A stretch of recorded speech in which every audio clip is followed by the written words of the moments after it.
વાલા વડીલો છે સૌને જય શ્રી કૃષ્ણ. Good morning. તો 11:30 થયા છે.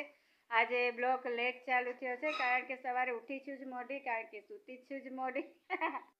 મને નીંદર જ નહોતી આવતી. 4 વાગ્યા સુધીમાં મને અડધી રાતે ભૂખ લાગી. મેં કહ્યું નથી ખાવું પણ ક્યાં જાય, અડધી રાતે મારે આમ કરવું પડ્યું.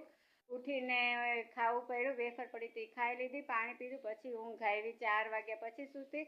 તો બ્લોગ સ્ટાર્ટ થાય છે 11:30 વાગે. સ્વાગત છે તમારું બધાનું પારુસોનીના બ્લોગમાં. વેલકમ બેક અમારી બ્લોગ. અને મમ્મી બેઠા છે. કોને ખબર, હાય ઓલું મારું વેસ્ટ ડ્રેસ હતો ફાટી ગયો તો આનો જ, તો એ વધારાના કપડાં ઓલા કરે છે, કાપે છે. તો હાલ બહાર જઈએ, જરીક તમને બતાવવામાં તો કાંઈ નથી તોય બતાવું.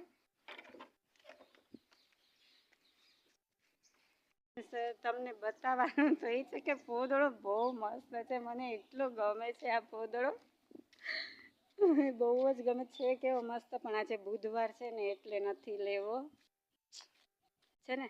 મસ્ત 2-3 છાણા આરામથી થઈ જાય. બાકી શેરીમાં તો કોઈ છે નહીં. ફ્રેન્ડ્સ, હું મારી ફ્રેન્ડના ઘરેથી આવી ગઈ. તમને બતાવવા જાય હતી ઓલો પોદળો કેવું લાગે બોલતા. ભેંસનો પોદળો બહુ જ મસ્ત છે. પણ હવે મમ્મી આ શું કરે છે કોને ખબર. વધારાના કટકા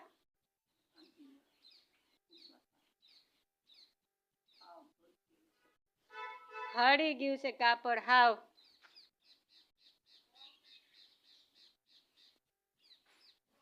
ડ્રેસ હતો બહુ મસ્ત. મને આ કલર તો એટલો સ્કિન કલર બહુ મસ્ત લાગ્યો. કા ભાઈ જોરદાર બાંધવાનું કેવું લાગે.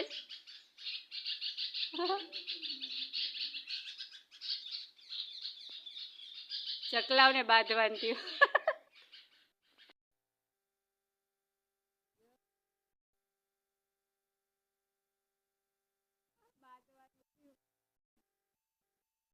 ગાઈસ 12:30 વાગ્યા છે. Good afternoon. નવાઈ ધોવાઈ ગયું છે અને કપડાં પણ મારા ધોવાઈ ગયા છે. આજે મેં ઓઢણી પણ ધોઈ નાખી. દર વખતની જેમ ઠંડી તો લાગી, પણ મારે કામ હતું એ તડકામાં બેસીને મેં કર્યું એટલે ઠંડી ન લાગીને કામ પણ થઈ ગયું. અહીંયા મેં તમને બતાવ્યા હતા કે ડોકા ઘણા એટલે કોટા ફૂટ્યા હતા મોસંબીના, એ મેં કાપી નાખ્યા.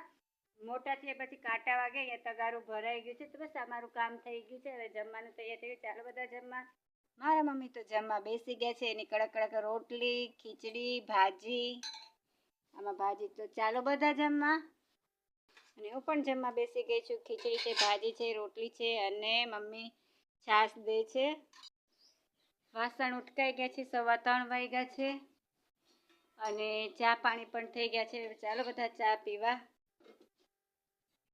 ફ્રેન્ડ્સ, કાલે દૂધ લેવા ગઈ હતી તો હું આ 2 પેકેટ લાવી નાસ્તાના, મિક્સ ખીચડી અને વ્હીલ્સ. ચાલો કટક બટક કરવા. હે ગાઈસ, 3:15 થયા છે અને ચા અમારી તૈયાર થઈ ગઈ છે. તો મમ્મી ત્યાં ચા પીવે છે અને કાલે હું દૂધ લેવા ગઈ હતી તો 2 નાસ્તાના પેકેટ લેતી આવી. તૈયાર ખીચડી અને વ્હીલ્સ. તો ચાલો બધા કટક બટક. ભાઈ મમ્મીનો હમણાં કોઈ ટાઈમ ફિક્સ રહેતો નથી. 3 વાગે ચા મૂકી દે, 3:15, 3:30, પણ પી લઈ અમે.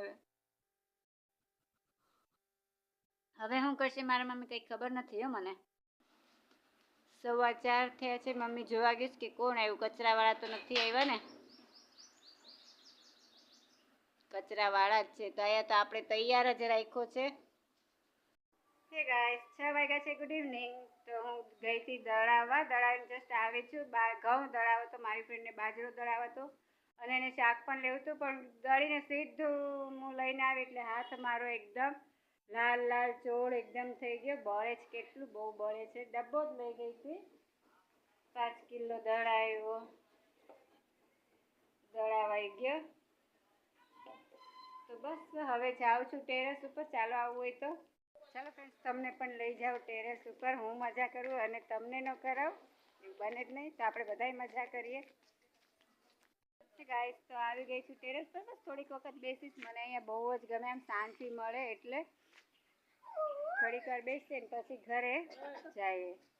ફોન તો જો કે ચાર્જિંગમાં મારો થઈ ગયો છે. 10% જ બાકી છે એટલે કોઈ ટેન્શન નથી. So beautiful. ફ્રેન્ડ્સ, તમને ખબર છે કે મને અહીંયા બહુ જ ગમે. બહુ મજા આવે અહીંયા ફ્રેન્ડ.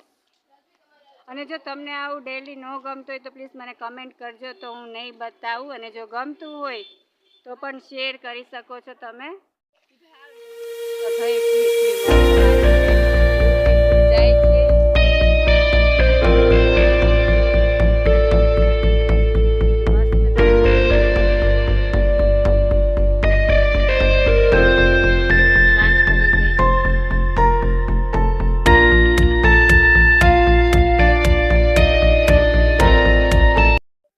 સાડા 7 વાગ્યા છે અને બે જગ્યાએથી હું દૂધ લઈ આવી છું. વનડેથી પણ લઈ આવી ને ડેરીથી પણ લઈ આવી છું.